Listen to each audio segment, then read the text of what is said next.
सभ्यासाची, आर्ग्यूअबली पूरे वर्ल्ड में wedding where का most influential creator. I remember telling myself as a young model who had just started making enough money, I said today I can afford it. The first thing I'm going to do is buy a Sabya sari. He did my beautiful red Hindu wedding outfit, which I love. कैसे एक middle class लड़के ने बनाया एक 400 करोड़ का luxury super brand, जिसपे ना ही नीता और ईशा अंबानी बल्कि इंडिया के बिगेस्ट बॉलीवुड सुपरस्टार्स हुए दीवाने, और जिसके डुप्लीकेट डिजाइन्स का बन गया अपना ही नया 1000 गुना बड़ा copycat market. Look at this lehenga. कि मैं चांदनी चौक जा रही हूँ, मैं इतनी ज्यादा खुश हूँ। उनका तो खैर लहंगा 17-16 लाख का होगा, लेकिन हमारे पास मिलेगा आपको ओनली 27,500। कैसे एक लड़के ने जिसे ज्यादा इंटरेस्ट नहीं था फैशन में, Do I really enjoy fashion? No, I don't. जिसने कॉलेज से 3 साल ड्रॉप आउट ले लिया था, डिप्रेशन से गुजरकर रात भर रेस्टोरेंट्स में टेबल के ऊपर खड़े होके मैडोना के सॉन्ग्स गाता था और एक बार अपनी जान लेने की भी कोशिश की थी। उसने कैसे बनाया one of India's biggest fashion empire. पूरे लास्ट महीना रिसर्च करने के बाद I finally manage to piece together the puzzle of his untold life story. But सबसे बड़ा शॉक मुझे तब मिला जब आई डिस्कवर्ड कि इस ब्रांड के पीछे छुपी थी एक इवन बिगर कहानी, एक कहानी जो आज भी हर एक भारतीय के दिल के बहुत करीब जुड़ी हुई है। The story of gifting India back its undisputed title as the textile capital of the world. जो ब्रिटेन था उस टाइम पे इंडिया के कंपैरेटिवली एक गरीब देश था। इंडिया को एक इंडस्ट्रियल पावर हाउस माना जाता था। There is going to be a time when the entire nucleus of fashion is going to shift to India.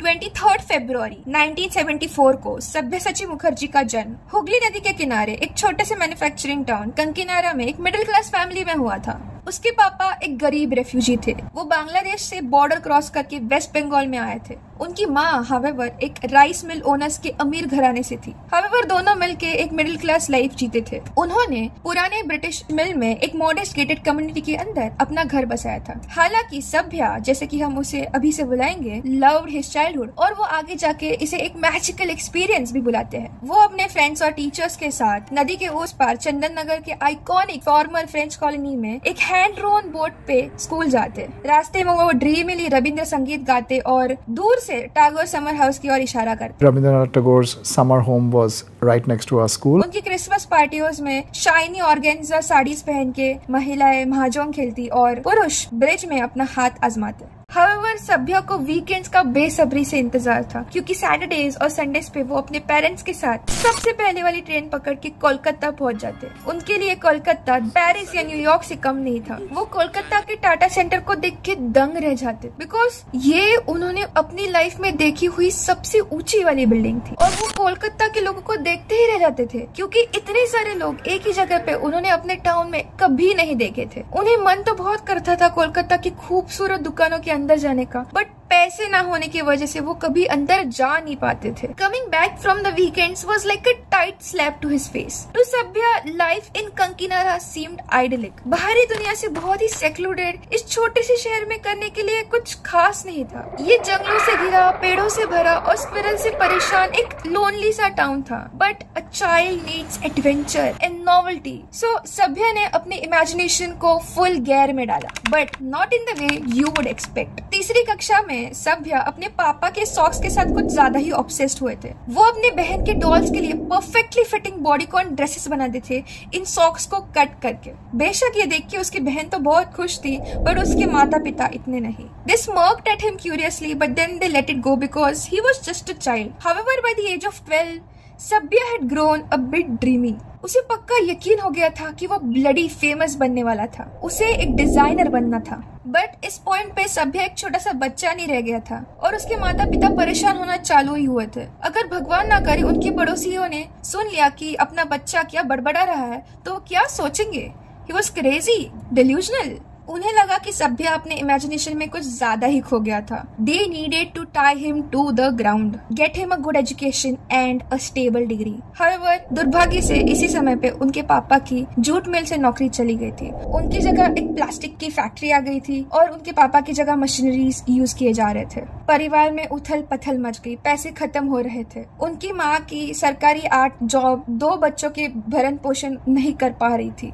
सभ्या would constantly hear them fight in the middle of night. एक समय तो ऐसा भी आ गया था कि उन्होंने डिवोर्स के लिए मान लिया था। जस्ट एज फास्ट उसका मैजिकल चाइल्डहुड बिटर बन गया था एक प्लास्टिक के फैक्ट्री की वजह से। He hated the men who threw his father out of the job। वो नफरत करता था उन मशीनों से जिसने उसके पापा के जैसे हजारों स्किल्ड लोगों को जॉब से निकाला था। He hated the fact that उनके पास पैसा नहीं था, बट कुछ नहीं किया जा सका। उन्हें जल्द ही अपने पापा के साइड के दादी के घर कोलकाता में भेज दिया गया। वो एक छोटे से रूम में रहते, बट आखिरकार उन्हें एक अच्छे से स्कूल में पढ़ने का मौका मिला था। Interestingly Sabya did surprisingly well. उनके टेस्ट पेपर्स में 100 में से 100 नंबर आते थे और वो हर एक सब्जेक्ट्स में ए लेके आते थे। जब उनके माता पिता ने ये खबर सुनी, दे वर ओवरजॉयड। उनके पापा तो लिटरली उसे इंजीनियर की कैप पहने हुए इमेजिन कर रहे थे।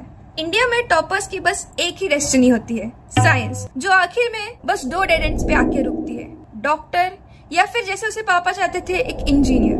They were all set to enroll him into a good engineering college. But सभ्या के कुछ और ही प्लान्स थे। सभ्या के लिए इंडियन एजुकेशन सिस्टम एक अरेंज मैरिज की तरह था। They push you into the system and ask you to discover love.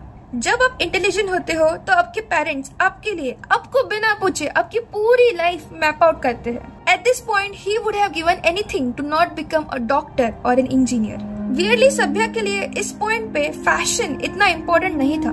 सभ्या के सामने एक बड़ा प्रॉब्लम था, इंडिया का पूरा education system. He did not believe in it. इधर रट्टा ज्यादा और प्रैक्टिकल नॉलेज कम था। उसे इस पूरे सिस्टम से बाहर निकलना था, बट ये करना वैसे ही था जैसे मुंबई की गर्मियों में बर्फ गिराना।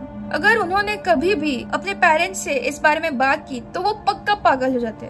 जल्द ही इस सब का प्रेशर सभ्या के ऊपर बहुत भारी होने लगा। Soon he started to lose himself. उन्हें अपने अंदर एक खालीपन महसूस होने लगा। He started to lose himself into an unending spiral of his own dark thoughts. उसे बाहर निकलने का भी कोई रास्ता नहीं मिल रहा था।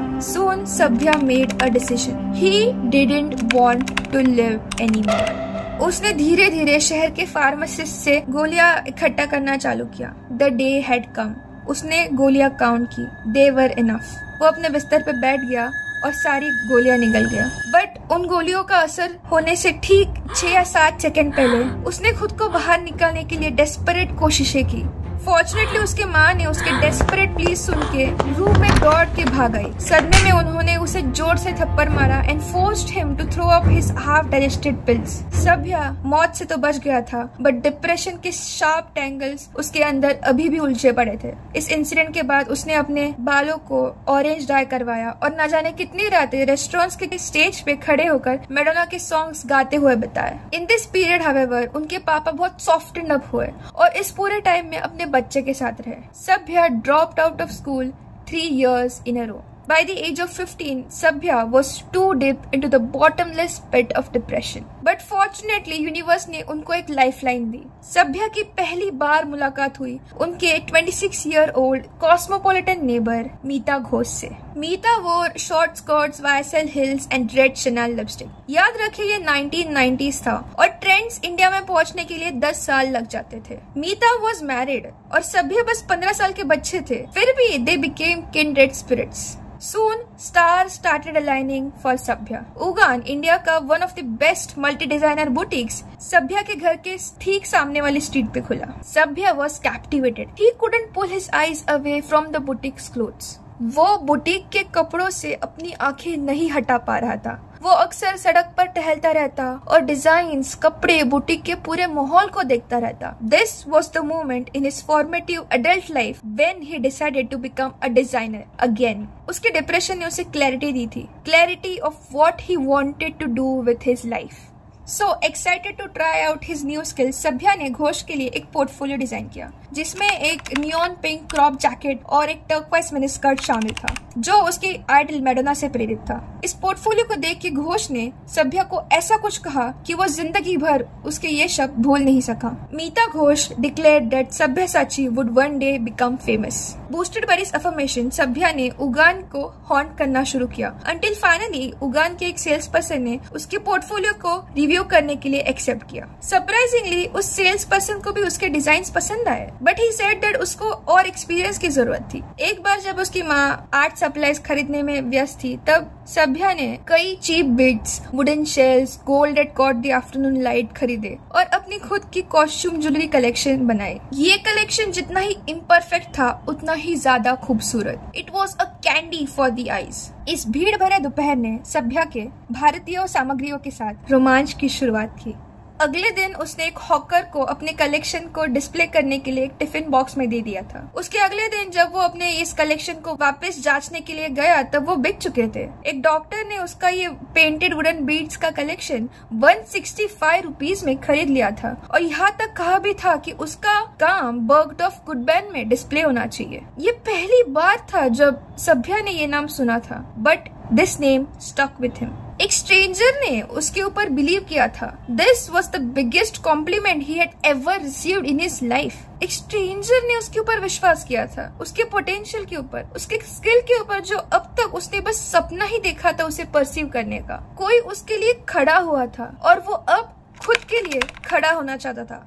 3 साल के ड्रॉप आउट के बाद अब टाइम आ गया था कि सभ्या अपना करियर पाथ चूज करे। उसके पेरेंट्स ने बिना किसी क्वेश्चन उसे 3 साल तक सपोर्ट किया था। अब उनके सभ्या से बस एक ही डिमांड थी कि वो अच्छे इंजीनियरिंग कॉलेजेस में एप्लीकेशन दे, बट सभ्या बोल्टेड। उसने अपने मैथ्स और साइंस की टेक्स्ट बुक्स बेच दी, गोवा भाग गया, वेटर की जॉब ले ली और जितना पैसा बचा सकता था इकट्ठा किया and applied for the only course that he could afford, the heavily subsidised NIFT course. So जब उसे फाइनली निफ्ट के फैशन कोर्स के अंदर एडमिशन मिली तब उसकी खुशी नहीं समाई। He was said to have hopped in the streets screaming I got in, I got in. उसके पेरेंट्स के लिए सबसे शर्म की बात थी। उन्होंने कितना कुछ सैक्रिफाइस किया था अपने ये बच्चे के लिए और वो सब कुछ छोड़ छाड़ के एक टेलर की नौकरी करना चाहता था, दर्जी बनना था उसे। And they weren't to blame। कोई भी सेंसिबल व्यक्ति वही सोचता। ये वह टाइम था जब कोलकाता में एक भी फैशन कॉलम नहीं था। I'm talking about a time when Calcutta did not even have a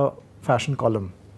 और जो भी बुटीक्स थे वो पूरे शहर में बिखरे पड़े थे। There was no real business, so there was no proof of concept that I could tell my father, because for them they did not even understand that there was a business of fashion that was possible. Even I didn't understand. उसके आसपास किसी ने भी fashion से कोई वास्तविक business नहीं बनाया था। And yet Sabya persisted. But college turned out to be a huge disappointment. Sabya ने सोचा था कि वो यहाँ आके इंडियन वीव्स और एम्ब्रॉयडरी टेक्निक सीखेगा, बट वो शॉक हो गया जब उसे पता चला कि ये कॉलेज सिर्फ अपने स्टूडेंट्स को वेस्टर्न मार्केट्स में एक्सपोर्ट करने के लिए केंद्रित था। In his own words, this course was almost an apology. ये कोर्स ऑलमोस्ट एक माफी की तरह था। उसके लिए यहाँ दी जाने वाली शिक्षा बहुत मायोपिक या फिर शॉर्ट साइटेड थी। वह इतने दूर आ चुका था बट फिर भी उसके लिए चीजें ठीक से नहीं चल रही थी। उसे लग रहा था कि उसके सपने चूर चूर होने वाले हैं। वो फिर से डिप्रेशन के जाल में नहीं फंसना चाहता था। He owed that much to Ghosh and the stranger who believed in him। उसने शहर के आसपास बुटीक में फ्रीलांस जॉब करना शुरू कर दिया। इसके बाद उसने छोटे क्लबों, बार और शाबी होटलों में फैशन शो कोरियोग्राफ करना शुरू कर दिया। सभ्या को हैंड्स ऑन एजुकेशन और रियल टाइम फीडबैक मिल रहा था। Moreover he loved it. इसलिए जब साल के अंत में कॉलेज में 4 फैशन कॉम्पिटिशन्स अनाउंस हुए, उसने चारों के चारों अवार्ड्स उठाए।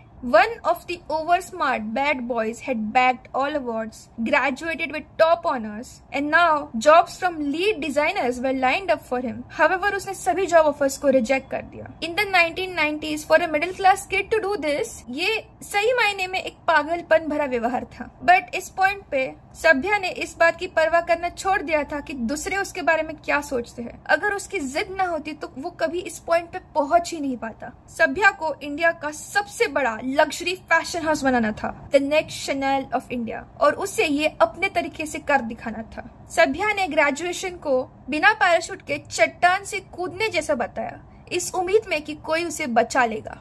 अब इसके आगे का सफर बहुत ही कठिन था। The big challenge was how do you create a business for rich people? सभ्य सच्ची अमीर लोगों के लिए बिजनेस बनाना चाहता था, who live life of privilege. It comes from a middle class boy who has never seen all that privilege in his life. ये पूरी तरह से अनचार्टेड टेरिटरी थी। Sell to a customer whose lifestyle is alien to you, and yet you want to maintain a little bit of who you are in that business. अपना next goal decide करने के बाद सभ्या ने अगले 4 महीने में अपने फैमिली से 20,000 रुपए जमा किए और अपना खुद का फैशन लेबल चालू किया 3 एम्प्लॉयज के साथ। अगले 2 साल तक वो अपने 1 रूम स्टूडियो में जी जान से मेहनत करता रहा। सभ्या स्मार्ट था और वो अपने मिस्टेक्स को जल्दी से रेक्टिफाई करता। I quickly learned what I needed to do.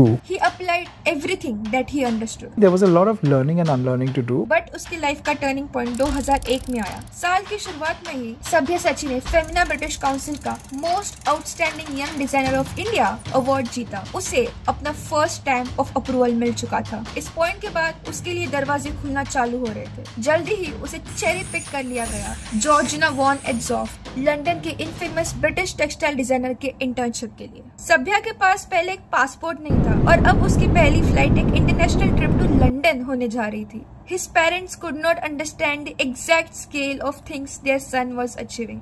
सभ्यसाची के लिए ये एक once in a lifetime opportunity थी। ये इंटर्नशिप उसके लिए मिलान और न्यूयॉर्क के फैशन सर्कल्स का गोल्डन टिकट थी। सभ्यसाची returned from this internship armed with volumes of research and international exposure under his belt. लेकिन सभ्या को सबसे ज्यादा चौंकाने वाला एहसास ये हुआ था कि वेस्टर्न नेशंस को इंडिया के लग्जरी के विशाल इतिहास के बारे में कुछ भी अता पता नहीं था। भारत वापस आते समय सभ्या को अपनी यूनिक वैल्यू प्रपोजिशन USP पता चली थी, वो चीज जो उसे पूरे वर्ल्ड में सबसे बड़े डिजाइनर से डिफरेंशिएट करने वाली थी, उनके इंडियन कल्चरल रूट्स की rich history. This day would go on to craft his iconic design philosophy, international styling with an Indian soul. Kolkata वापस आने के बाद सभ्या ने अपनी इस डिजाइन फिलोसॉफी को इमीडिएटली अपनाना शुरू कर दिया। वो फटाफट से अपनी फर्स्ट कलेक्शन बनाने में जुट गया और उसे टाइम पे कंप्लीट करने के लिए उसने और लोगों को हायर कर लिया।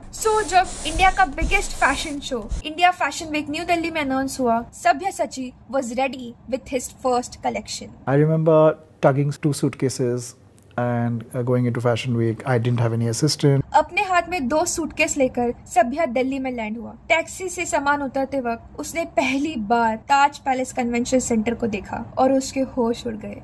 He rubbed his eyes. 3 साल की रातों की नींद हराम करने के बाद और 12-12 घंटे काम करने के बाद उसे finally another crisp golden ticket मिली थी inside the tight fences of the fashion world. As a child, he could only dream of this day.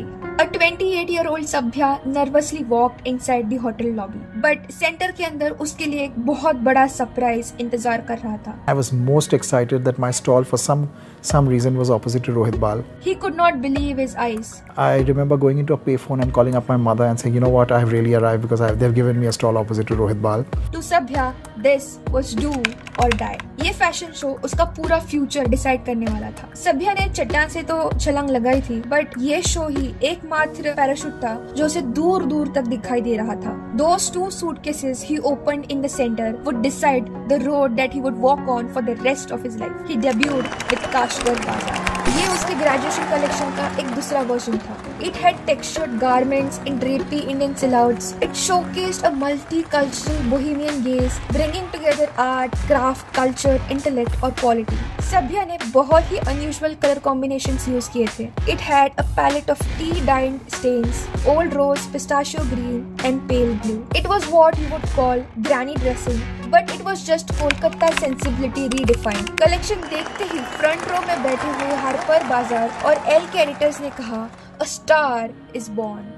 अपने डेब्यू के ठीक एक दिन पहले I was a nobody and then I was on the headlines of every newspaper possible the next day. उसका नाम हर एक possible अखबार में छप गया था। सभ्यसाची stole headlines, was featured in WWD specials and was rolling under rave reviews. पूरी media ने सभ्या को The Future of Indian Fashion का टाइटल दे दिया। It's almost like a fairy tale. It feels awfully nice. So I had a vertical rise. It was almost meteoric. जब उसके parents ने next दिन अखबार पढ़ा, वो अपनी आंखों पे विश्वास नहीं कर पा रहे थे। सभ्या खुद बिलीव नहीं कर पा रहा था। आखिरकार उसे फेम मिल गया था। सभ्या हैड अराइव्ड। इसके बाद सभी लोग उसके नेक्स्ट कलेक्शन की राह देख रहे थे। And Sabya dropped his second collection. Needless to say, I think I did my worst collection that I did in my career was my second collection because I gave in to that pressure. The fall was just as fast. सभ्यसाची इस level की fame के लिए ready नहीं था। It took its toll on me because I don't think I was prepared for that kind of fame. I said never again.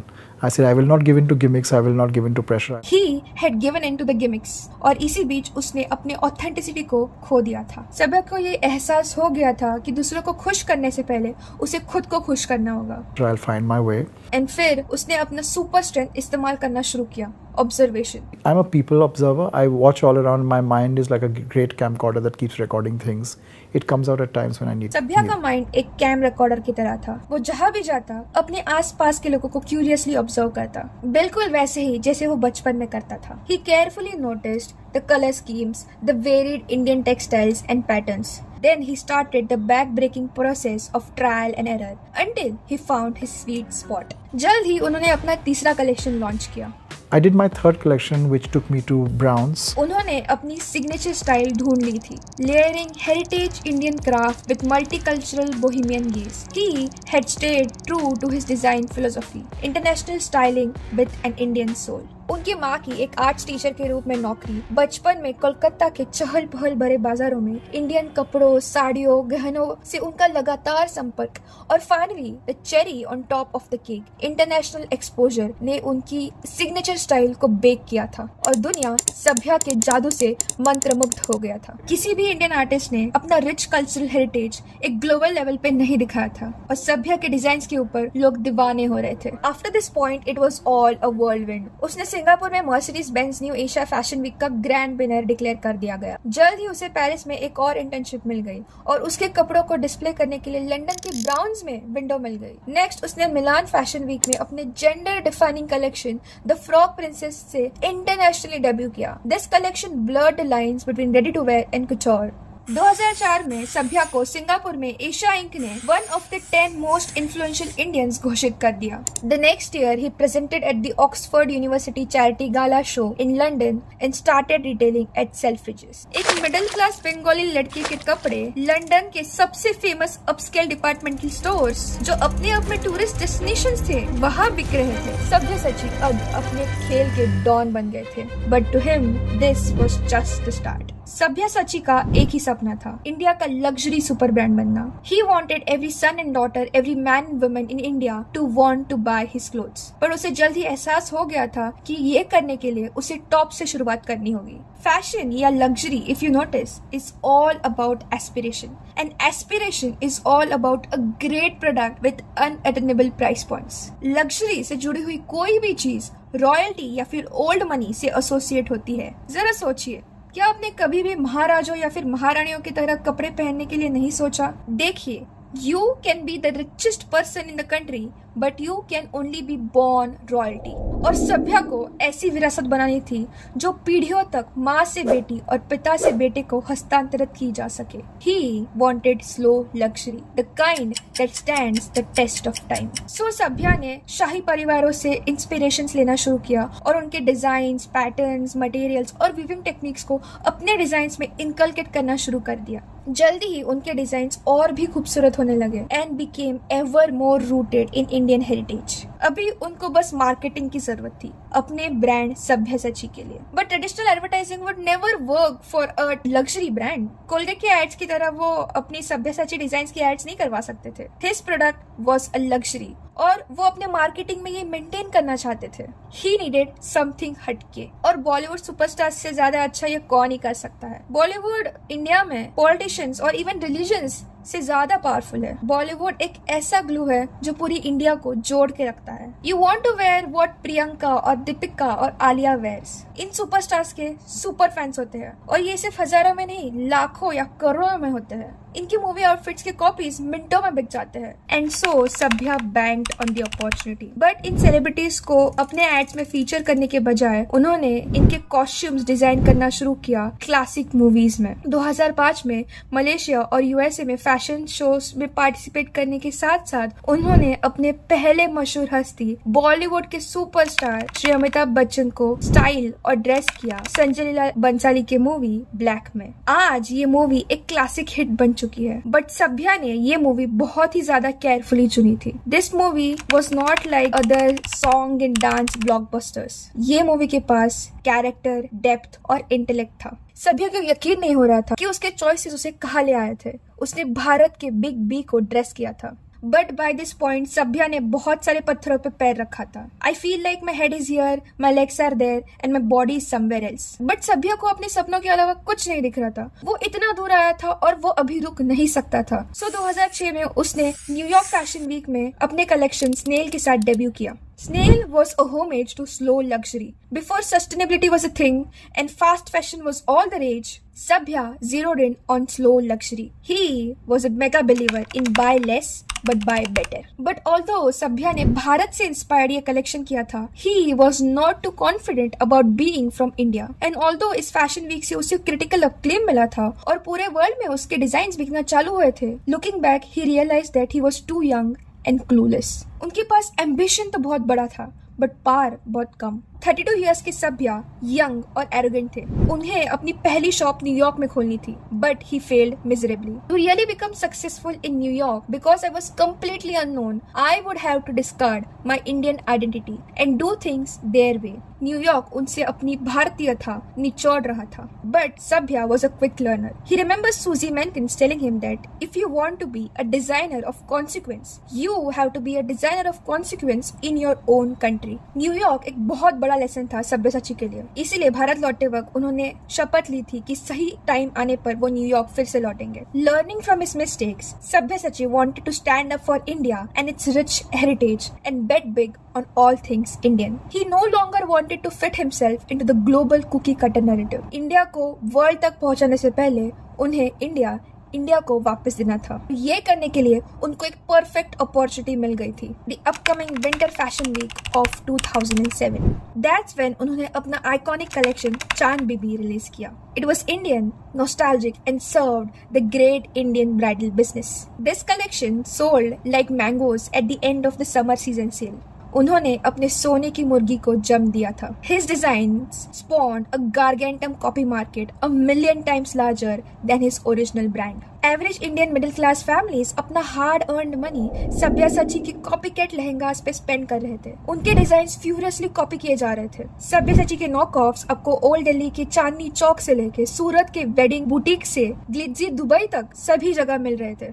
रातों रात सब्यसाची एक TV celebrity बन गए थे। Sabya bride was now a cultural phenomena. 2009 में सभ्या ने कोलकाता में 5000 स्क्वायर फीट का अपना पहला शोरूम खोला। जब उनके पापा ने उनको किराए के बारे में पूछा तब वो एक बिगर प्रॉब्लम के बारे में सोच रहे थे, how would he fill this space. इसी कॉन्फ्लिक्ट ने उनके सिग्नेचर स्टाइल को जन्म दिया था, 60% product and 40% experience. Born out of necessity, ये डिसीजन उनकी लाइफ का बेस्ट डिसीजन था। ये अल्ट्रा लग्जरी शोरूम्स जल्दी ही लिविंग म्यूजियम्स की तरह रिकॉग्नाइज होने लगे। एक बार आप सब्यसाची स्टोर में प्रवेश करते हैं तो आप साधारण दुनिया को पीछे छोड़ जाते हैं और एक तरह की फैंटेसी में कदम रखते हैं, filled with chandeliers, hundreds of books and vantage art pieces. ये फ्लैगशिप स्टोर्स एक गिडी स्टेप है इंडिया के rich and cultural luxuries past के अंदर। बट जल्दी ही सभ्या एक और बिगर प्रॉब्लम को फेस कर रहे थे, इंक्रीजिंग डिमांड। सभ्या को अभी फैक्ट्रीज की जरूरत थी, लेकिन वो अपने जड़ों को नहीं भूले। उन्होंने एक पल के लिए भी नहीं भूला कि उनके पापा के साथ उस प्लास्टिक के फैक्ट्री की वजह से क्या हुआ था। उन्होंने एक बहुत महत्वपूर्ण डिसीजन लिया,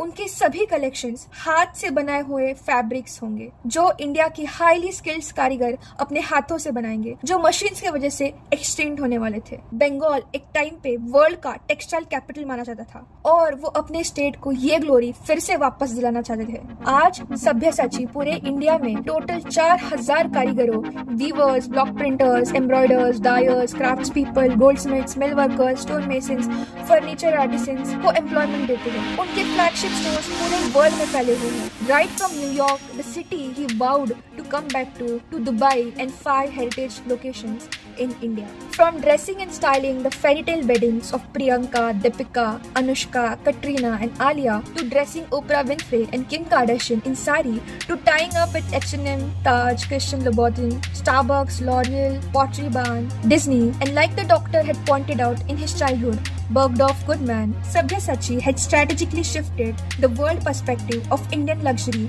from made in India to designed and made in India. Sabyasachi ने अपने पैशन, हार्डवर्क, जिद और बिजनेस एक्यूमेन की वजह से इंडिया का बिगेस्ट लग्जरी ब्रांड बनाया। एक मिडिल क्लास लड़के ने अपने सपने पूरे कर लिए।